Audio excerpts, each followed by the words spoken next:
مدنی مذاکرہ، مدنی مذاکرہ، مدنی مذاکرہ۔ الحمدللہ رب العالمین والصلاة والسلام علی سید المرسلین اما بعد فاعوذ باللہ من الشیطان الرجیم بسم اللہ الرحمن الرحیم والصلاة والسلام علیک یا رسول اللہ وعلی آلک واصحابک یا حبیب اللہ والصلاة والسلام علیک یا نبی اللہ وعلی آلک واصحابک یا نور اللہ۔ انشاءاللہ ہم ہفتہ وار مدنی مذاکرے کا سنیں۔ یہ نیت ہے ہفتہ وار مدنی مذاکرے میں شرکت کی کہ اللہ پاک کی رضا کے لیے شرکت کروں گا، عقائد و اعمال کی اصلاح کے لیے شرکت کروں گا، حتی الامکان دو زانوں بیٹھوں گا، امیر اہل سنت کے مدنی پھول لکھوں گا، دوسروں تک پہنچاؤں گا، صلو علی الحبیب کہنے پر درود پاک پڑھوں گا۔ اب اس میں جیسے ہفتہ وار اجتماع کہ ہم نے بتایا کہ آقا علیہ الصلوۃ والسلام بھی جمع کر کے ارشادات فرمایا کرتے تھے، صحابہ بھی کیا کرتے تھے، غوث اعظم نے بھی کیا، دیگر اکابرین نے بھی کیا، تو وہی یہ انداز ہے۔ فرق یہ ہے کہ اس کو ہم چینل کے ذریعے دیکھ لیتے ہیں، ایک جدت اس میں آ گئی ہے تو نیکی کی دعوت، اور دعوت اسلامی کے سارے کام اپنی اور لوگوں کی اصلاح پر ہی مشتمل ہے۔ ہم اپنی اصطلاح میں کہتے ہیں ہفتہ وار مدنی مذاکرہ ہے کیا؟ یہ علمی مذاکرہ، ایک بیان کرتا ہے دوسرا سنتا ہے، یہ مذاکرہ ہو رہا ہے نا۔ فَاسْأَلُوا أَهْلَ الذِّكْرِ إِن كُنتُمْ لَا تَعْلَمُونَ، تو یہ لوگوں علم والوں سے پوچھو اگر تمہیں علم نہ ہو۔ تو مدنی مذاکرے میں یہی تو ہوتا ہے کہ لوگ پوچھتے ہیں، امیر اہل سنت بتاتے ہیں، علمی مذاکرہ ہو رہا ہے، اس کو ہم مدنی مذاکرہ کہتے ہیں۔ میرے پیارے نبی صلی اللہ علیہ وسلم نے فرمایا البرکۃ مع اکابرکم، برکت تمہارے بڑوں کے ساتھ ہے۔ حضرت علامہ مناوی رحمۃ اللہ علیہ اس حدیث پاک کی شرح میں فرماتے ہیں، اس حدیث پاک میں مختلف امور و حاجات میں تجربہ کار ہونے کی بنا پر بڑوں سے رجوع کر کے برکت حاصل کرنے کی ترغیب دلائی گئی ہے کہ آپ کے پاس بھی علم بہت ہے لیکن تجربہ تو اس کے پاس ہے، جس کی عمر زیادہ ہو گئی اسی دینی ماحول میں یا کسی دینی شعبے کے اندر، ان سے مشاورت کریں گے تو ان کے تجربات سے ہمیں فائدہ حاصل ہوگا۔ کس طرح وہ علمی مذاکرہ کرتے تھے ہمارے اکابرین؟ حضرت سیدنا علامہ برہان الدین زرنوجی رحمۃ اللہ علیہ، راہ علم کتاب بڑی مشہور ہے، ہمارے جامعۃ المدینہ میں طلبہ کرام وغیرہ اس کو پڑھتے ہوں گے اور اساتذہ بھی پڑھتے ہوں گے اور بہت فائدہ مند ہے۔ تو آپ فرماتے ہیں حضرت کے علم تو وہی ہے جو اہل علم اکابر علماء کی زبانی سن کر حاصل کیا گیا ہو، کیونکہ ان کی زندگیوں کا نچوڑ ہوتا ہے جو ان کے پاس علم ہوتا ہے، تو ان سے جو سنے اس کو بہت عمدہ طریقے سے، احسن طریقے سے محفوظ کر لیں، تو یہ سب سے عمدہ اور بہترین باتوں پر مشتمل ہے ان کے ارشادات۔ امیر اہل سنت کی عمر مبارکہ تقریباً 73 سال ہو گئی، 73 ایئرز، اور آپ ماشاءاللہ اعلی حضرت کے عاشق ہیں۔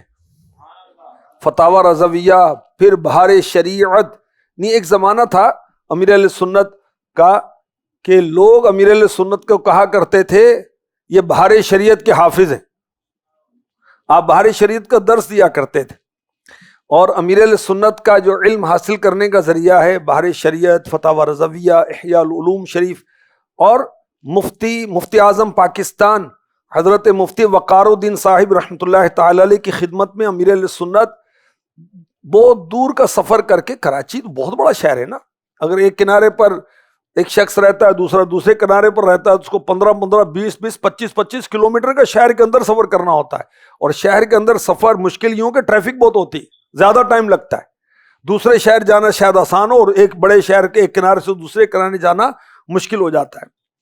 تو امیر اہل سنت 20 21 یا 22 سال مفتی اعظم پاکستان کے ساتھ آپ علمی مذاکرہ کرتے تھے، مختلف سوالات لکھ کر لے جاتے اور ان سے ارشادات لیتے تھے، یہ بھی آپ کا ایک علم حاصل کرنے کا ایک ذریعہ ہے۔ تو ہمارے اکابرین جو اس انداز سے علم دین کی تکرار کرتے تھے اس کی امثلہ بھی ہیں، کہ جیسے مولا مشکل کشا کرم اللہ تعالی وجہ الکریم، بہت بڑے عالم، بہت بڑے عالم، میں علم کا شہر ہوں، اس کا دروازہ مولا مشکل کشا ہے کرم اللہ تعالی وجہ الکریم۔ پیارے مصطفیٰ صلی اللہ علیہ وسلم یہ مولا مشکل کشا کی شان بیان کر رہے ہیں۔ مولا مشکل کشا رات بھر علمی مذاکرے میں مصروف رہتے، ایسا بھی ہوتا تھا، اور ان دنوں کی راتیں لائٹ تو ہے ہی نہیں، وہ کیسے ہوتی ہوں گے، مگر ان کی علم سے محبت، علم، دوستی ان کو جگاتی تھی۔ مولا مشکل کشا کے بڑے شہزادے میرے نبی صلی اللہ علیہ وسلم کے نواسے، آپ سے بھی رات بھر علمی مذاکرے میں رہنا، یہ بھی ثابت ہے۔ اچھا، دعوت اسلامی کے اندر 92% سے زیادہ اتاری ہیں، امیر اہل سنت کے مرید ہیں، اور اس کے علاوہ بھی ہیں وہ کسی اور جامع شرائط پیر کے مرید ہیں، الحمدللہ کوئی تعصب نہیں۔ دعوت اسلامی میں حنبلی، حنفی بکثرت ہیں، لیکن حنبلی بھی ہیں، شافعی بھی ہیں، مالکیوں کو بھی اجازت ہے، آئیں دین کا کام کریں، سب کی، سارے مسلمانوں کی، سارے عاشقان رسول کی تحریک ہے۔ آپ کی معلومات میں شاید اضافہ ہو، دعوت اسلامی کے تحت ممباسا میں جو جامعۃ المدینہ، یہ کینیا شہر کا، کینیا ملک کا ایک شہر ہے، جہاں جامعۃ المدینہ چل رہا ہے وہ فقہ شافعی کے مطابق چل رہا ہے۔ سری لنکا میں ایک شہر ہے کنیا، ایک تو نا کینیا ملک کا نام ہے، وہ شہر کا نام ہے کنیا، مجھے حاضری کی سعادت ملی، وہاں بھی فقہ شافعی کے مطابق پڑھایا جاتا ہے، تو ہمیں کوئی تعصب نہیں ہے۔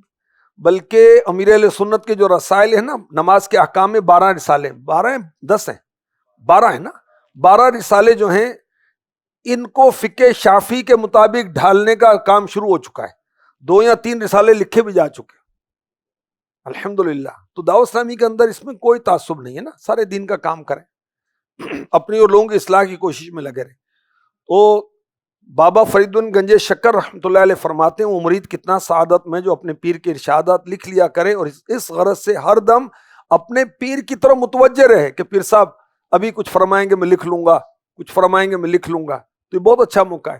اب جو جدید دور ہے اس کے اندر ہمیں کچھ آسانیاں ہو گئی ہیں، مثلا لکھنا تو ہے ہی، اچھا موبائل کے اندر بھی نوٹ پیڈ، اب اس کو سرچ کریں، نکالیں، اس میں لکھیں، الحمدللہ میں بھی لکھتا ہوں، اور وہ نکال کے اس میں لکھ لیں، محفوظ رہے گا۔ اچھا، اب مدنی مذاکرہ وہ لائیو مدنی چینل سے بھی دیکھا جا سکتا ہے، پھر امیر اہل سنت کی جو ایپ ہے اس سے دیکھا جا سکتا ہے، پرانے مدنی مذاکرے آپ دیکھ لیں، اب آسانی ہو گئی نا۔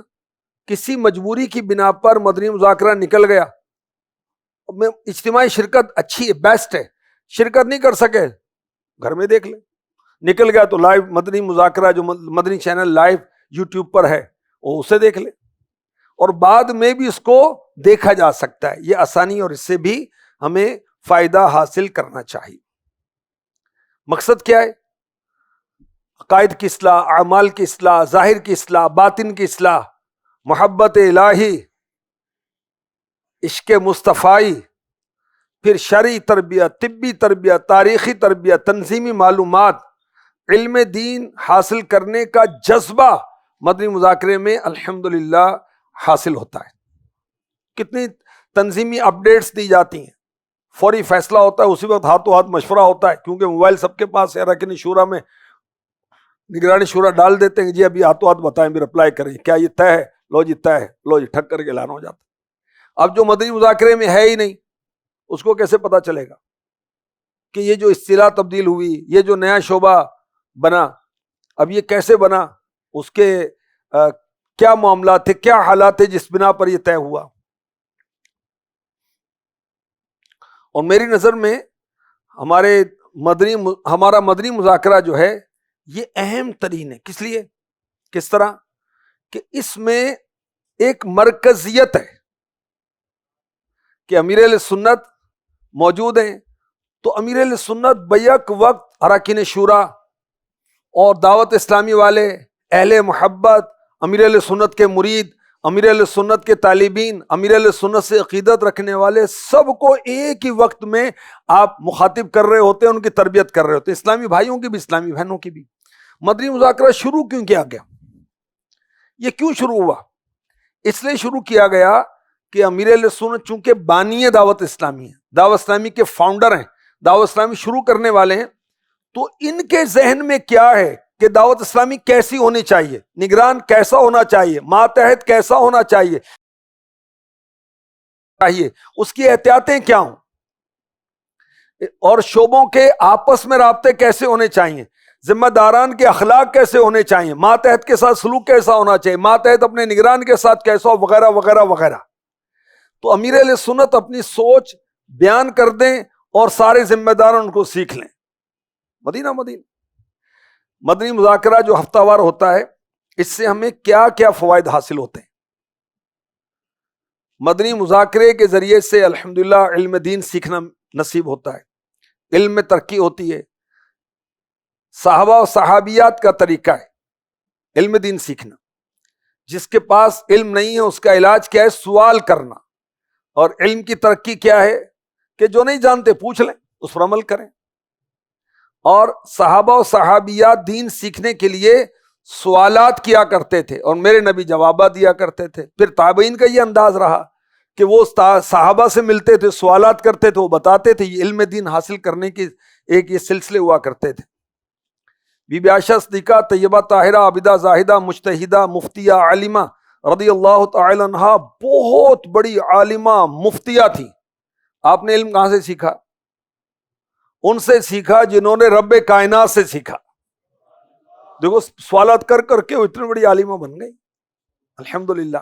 ہفتہ وار جو مدنی مذاکرہ ہوتا ہے، ہماری کوئی تنظیمی مصروفیت نہیں ہونی چاہیے، نہ مشورہ نہ اجتماع، کچھ بھی نہیں. سارے کام چھوڑ کر پیر صاحب کی خدمت میں ادب سے توجہ سے حاضری دے. اب بعض مذاکرے ہوتے ہیں لگاتار 12ویں 11ویں عاشوراء ذوالحجہ بھی شروع ہوگا تو 10 مدنی مذاکرے ہوں گے. اللہ نے چاہا 9 یا 10 یا 11. تو اب اس کے اندر بہتر ہے کہ شرکت کریں. ہفتہ وار تو لازم ہے تنظیمی طور پر، مگر جب روز روز مدنی مذاکرے ہو رہے ہیں تو اگر اس کے اندر کسی تنظیمی مصروفیت یا ذاتی مصروفیت کی وجہ سے اگر کوئی شرکت نہیں کرتا تو اس کو یہ نہیں کہا جائے گا کہ یہ مدنی مذاکرے میں شرکت نہیں کرتا، اور وہ تنظیمی طور پر کوئی نافرمان نہیں کہلایا جائے گا. ٹھیک ہے، مدنی مذاکرہ لکھا کریں. بابا فرید الدین گنج شکر رحمۃ اللہ تعالی علیہ کا ہم نے سن لیا. اول تاخیر دیکھنے کی ترکیب کی جائے امیر اہل سنت کی آمد سے. اور مدنی مذاکرہ یہ تمام شعبوں میں نافذ ہونا چاہیے. جامعۃ المدینہ میں، مدرسۃ المدینہ دعوت اسلامی کے 50 سے زائد ہیں جو رہائشی ہیں. پھر علاقوں کے اندر، شعبوں کے اندر، شعبہ تعلیم کے اندر، ہاسٹلز میں، میرج ہال میں اس کا ارینج کر لیں. اور ابھی وہ کووڈ 19 کے جو حالات کرونا وائرس کے گزر گئے اور اب بھی وہ آزمائش تو نہیں، کمی کافی ہو گئی، لیکن ابھی خطرہ ٹلا تو نہیں ہے نا. تو اس وجہ سے ہم بڑے اجتماعات اسٹیڈیم میں اور میدانوں میں نہیں کر رہے. لیکن جب حالات بہت اچھے ہو جائیں گے، اللہ چاہے گا تو پھر اس کا سلسلہ ہم شروع کر دیں گے. ہر علاقے کے اندر اگر پیش کی جدول بنا کر اسلامی بھائی گھروں کے اندر اجتماعی صورت کریں تو یہ بھی بہترین انداز ہوگا. مثلا ہر علاقے میں اسلامی بھائی کسی ڈاکٹر کے، کسی ٹیچر کے، کسی تاجر کے گھر کے اندر ترکیب کریں اور ان کو کہیں کہ آپ اپنے جاننے والے رشتہ داروں کو جمع کر لیں. اگر یہ 100 مقامات پر ہوتا ہے تو 1200 اسلامی بھائی نے شرکت کی. پاکستان بھر میں کو 6000 علاقے، 6000 مقامات پر اگر 12 اسلام میں جمع ہوں تو یہ 7000 یا 72,000 بنیں گے میرے خیال میں. 72,000 اسلام میں شرکت کریں گے ایک ہفتے میں. 4 ہفتے میں 4 گنا ہو گئی ہے، اور 52 ہفتوں میں کتنے ہو گئے؟ پورے سال میں کتنے ہو گئے؟ کوئی ہزار، کئی لاکھ ہو جائیں گے. تو اس سے دیکھیں کہ اس کی کتنی اہمیت اور تعداد کتنی بڑھ جاتی ہے. ہر ذیلی حلقے میں ایک مقام پر مدنی مذاکرے کی ترکیب ہونی چاہیے. مدنی مذاکرے کے دوران ہم نے اوراد و وظائف وغیرہ نہیں کرنے، یہ ہفتہ وار اجتماع کے لیے بھی ہے. اب بعض جگہ وہ ہم مدنی چینل لائیو کے ذریعے مدنی مذاکرے میں شرکت کرتے ہیں. مسجد اور فنائے مسجد میں اس کی دارالفتہ اہل سنت کی طرف سے اجازت نہیں. جو لائیو مدنی مذاکرہ ہوتا ہے اس میں امیر اہل سنت کا مرید ہونا درست ہے شرعن، اور جو ریکارڈڈ ہے اس سے بیعت کی ترکیب نہیں ہوگی کیونکہ وہ اصل کے حکم میں نہیں ہے. امیر اہل سنت کی آمد سے صلاۃ والسلام تک، اور بیسٹ ہے کہ تلاوت سے لے کر صلاۃ والسلام تک ہماری مدنی مذاکرے میں شرکت ہو. اگر ایک جگہ پر اتنے اسلام پہ جمع ہوتے ہیں کہ وہ تعداد پر ہو گئی، مثلا یہ سارا ہال بھر گیا تو اور مقام کو سلیکٹ کر لیں تاکہ اسلام میں وہاں بھی شرکت کر سکیں. اللہ ہمیں اس نیکی کی دعوت والے کام میں شرکت کا شرف عطا فرمائے. آمین. دعوت اسلامی کے شعبہ جات کی معلومات اور تنظیمی ویڈیو کلپس حاصل کرنے کے لیے دعوت اسلامی کی تنظیمی ویب سائٹ www.dawatislami.org کا وزٹ کیجیے. صلو علی الحبیب صلی اللہ تعالی علی محمد.